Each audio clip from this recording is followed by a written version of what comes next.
Fala pessoal, tudo bem? Vamos falar agora sobre expansão territorial brasileira. Expansão territorial? Como assim? O Brasil cresceu ao longo do tempo? Se expandiu? Houve guerras? Houve acordos? Quase isso. A gente vai entender no decorrer dessa aula.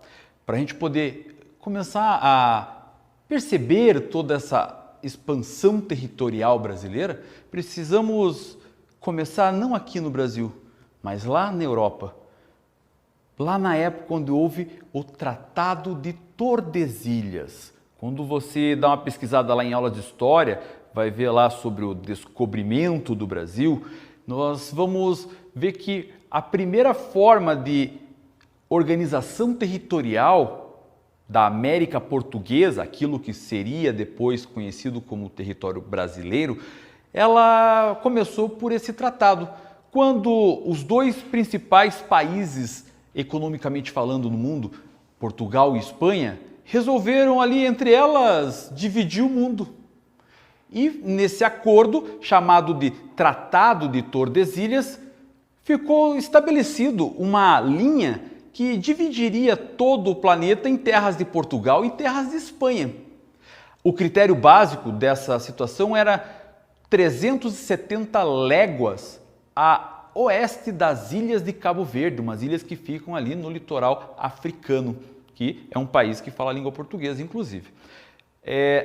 Dessa maneira, foi determinado um meridiano, foi criado uma linha imaginária que dividiria, teoricamente, as terras em terras portuguesas e terras espanholas. Essa linha começava exatamente aqui, ó, na região do que hoje nós conhecemos como Ilha do Marajó, e ia até a cidade de Laguna, em Santa Catarina, o que hoje chamamos de Laguna, Santa Catarina. Então, seria mais ou menos uma linha que cortava aqui.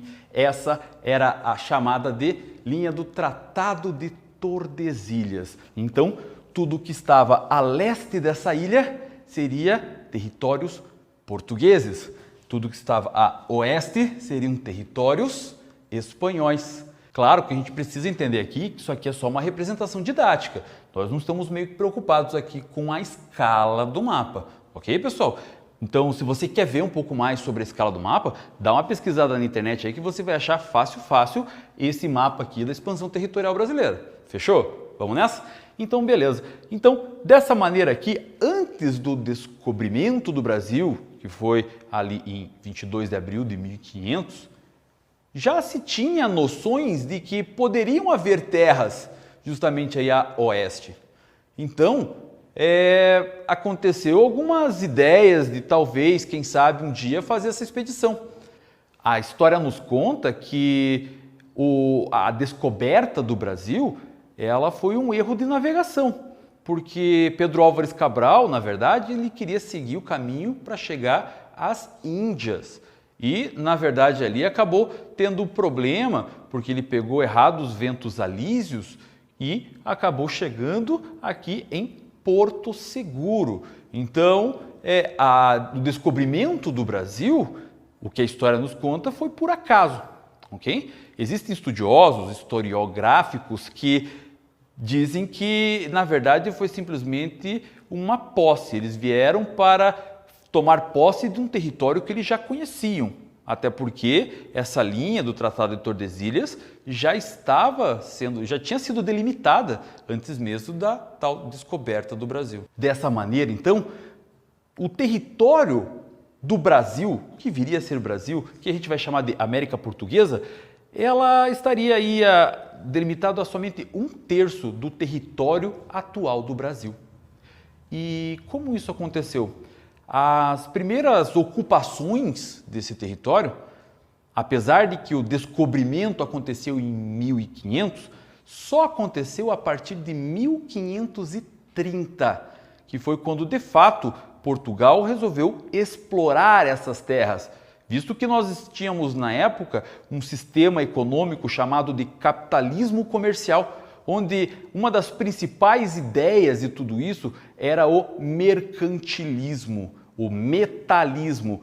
Um país era considerado poderoso, rico, pela quantidade de metais preciosos que tinham. Então a ideia mesmo dos portugueses eram comerciais, eram capitalistas de trazer justamente aqui expedições para o território da América Portuguesa, justamente para explorar os recursos naturais. Então, entre 1500 e 1530, aconteceram algumas expedições, mas era só de reconhecimento do território. Uma vez que quando eles chegaram aqui em 1500, eles denominaram a terra de Ilha de Veracruz. Ilha de Veracruz, pois eles achavam que era só uma ilha. Depois, com essas expedições, eles já mudaram o nome para Terra de Santa Cruz. Ou seja, eles já viram que não era bem uma ilha. E com o tempo passaram a chamar de Brasil, por quê? Por causa do primeiro ciclo econômico que começa a partir de 1530, lá no século XVI. Há então uma ocupação litorânea. Começa então o ciclo do pau-brasil. Por isso que nós somos chamados de brasileiros, porque essa terminação eiro normalmente se faz para trabalho, para uma profissão, o açougueiro, o enfermeiro, tá entendendo mais ou menos como é que funciona? Então, o brasileiro era o profissional que trabalhava no corte do pau-brasil. Tá entendendo a diferença? Então, essa situação aqui do Brasil, de fato, começa com o nome a partir do momento em que inicia o ciclo do pau-brasil. Então, chegavam até o litoral, principalmente o litoral nordestino, partes aqui, alguns pontos específicos mais ao sul, mas o litoral estava ali pronto para ser explorado pau-brasil na Mata Atlântica. A Floresta Atlântica, então, era explorado principalmente para pegar essa árvore. Por que essa árvore era tão valiosa? Porque dela se extraía uma tinta vermelha muito intensa. E o Brasil, o próprio nome, vem do indígena, que diz vermelho como brasa. Então, dessa maneira, então, eles entendiam que essa madeira, ela, além de servir para móveis, para construção, ela poderia servir para a produção de tintas e de tingimento de tecidos, que era uma coisa muito importante lá na economia, lá na sociedade mais elevada, na oligarquia, digamos assim, de Portugal. Então, dessa maneira, eles faziam toda essa extração aqui.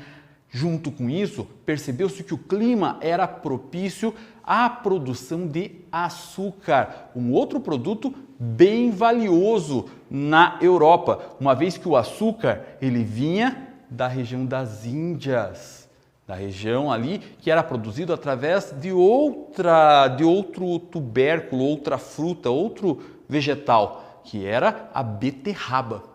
Diferente que aqui poderia ser feito através daquilo que dava a maior potencial de produção de açúcar, a cana, que pouco antes a Espanha já estava explorando em áreas aí do Caribe, das Antilhas, como eles chamavam. Então, dessa maneira, então começaram a pegar esse tipo de planta e criar aqui os engenhos no litoral da região nordeste e pontos ali da região mais ao sul, ok? Então, além do ciclo do pau-brasil, começa o ciclo da cana-de-açúcar na região. Então, essa intensificação da exploração da Mata Atlântica para a utilização do pau-brasil e também para a criação de fazendas onde teriam aí a exploração, a moagem e a transformação do caldo de cana em melado para poder depois ser solidificado e levar esse açúcar para Portugal, começam então as primeiras relações de poder também dentro aqui da América Portuguesa, que agora a gente já pode chamar de Brasil, porque já começou o ciclo do pau-brasil, certo? Então, essa é a principal característica da expansão territorial na região do Nordeste, século XVI. Século XVII, então, começa a interiorização. A coroa portuguesa estava preocupada em saber os limites e o que tinha para ser explorado economicamente nesse território que ela tinha recém encontrado. Dessa maneira, então, eles começam diversas expedições pelo litoral para saber exatamente esses territórios. O que acontece? Que começa a interiorização aqui pelo Rio Amazonas, em busca de recursos naturais que poderiam ter aqui e acabaram encontrando as tais drogas do sertão, que eram especiarias que não tinham lá nas Índias. E pode ser aqui uma outra fonte de renda para que eles pudessem explorar. Então, dessa maneira, eles criam diversas fortalezas aqui em todas as margens aqui do Rio Amazonas. Estão notando que já está passando aqui, ó, do limite do Tratado de Tordesilhas? Isso aqui já é terra espanhola que Portugal está invadindo. Invadindo porque isso aqui, no caso, teria dono. Mas se a gente levar por um outro lado, ele não seria bem uma invasão, uma vez que a Espanha ainda não tinha ocupado essa parte. Então Portugal chegou primeiro. Guarda essa informação porque é importante, daqui a pouco eu volto nela. Olha só, outra situação aqui, pessoal. Também existiam reconhecimentos aqui para a busca de pecuária. A produção pecuária nessa época começa a ser importante. Os tropeiros, os bandeirantes passaram ali a ter essa preocupação em alimentar as tropas, as pessoas que estavam trabalhando ali com carne. E começaram então a procurar campos onde fosse possível a criação de animais. Então, os pampas da região sul, que são áreas de Campinas, passam a ser lugar propício para a criação de animais. E aí, então, começa a exploração mais aqui da região sul e também nós temos aí a criação de animais. Percebam, pessoal, que nós temos o que aqui? Mais uma vez, ó, Portugal atravessando a linha do acordo com a Espanha, certo? E isso aconteceu no século 17, 1600 e lá vai pedrada, ok? E então essa primeira interiorização acaba acontecendo aí. No século 18 vem mais intenso, até porque aqui com os bandeirantes buscando índios para a escravização, já tinham encontrado algumas jazidas de ouro na região do que depois passa a ser chamado de Minas Gerais.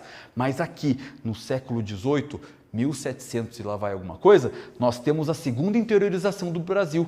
E aí eles vão mais intensificamente aqui, ó, ficar nessa região das Minas Gerais. Vão procurar o litoral aqui ó, do estado do Paraná. Paranaguá, por exemplo, tem ali indícios de ouro que também podem ser explorados. Então, nessa região aqui, começa a segunda interiorização pelo ciclo do ouro. As Minas Gerais passa a ser aí uma parte muito importante da coroa portuguesa, porque era uma fonte de recurso que elas precisavam, ouro, pedras preciosas, muito grande. As Minas Gerais, então, passou a ser uma colônia diretamente, um estado, uma região diretamente administrado pela coroa portuguesa.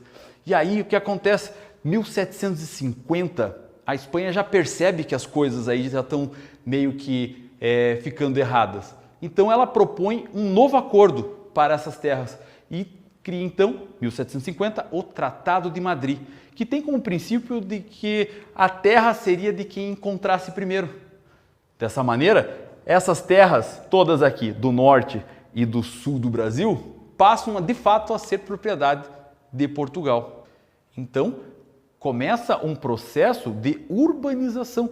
Tudo aquilo que Portugal utilizava como recurso, e agora, nesse começo, a sede do governo português ele está no Rio de Janeiro, começa então movimentos para a independência, que acontece em 1822. Em 1822, então, todos os ciclos econômicos passam a ser mais focados ao café, por exemplo. E começa onde? Na região do interior de São Paulo, norte do estado do Paraná, do que hoje nós chamamos de interior de São Paulo e estado do Paraná.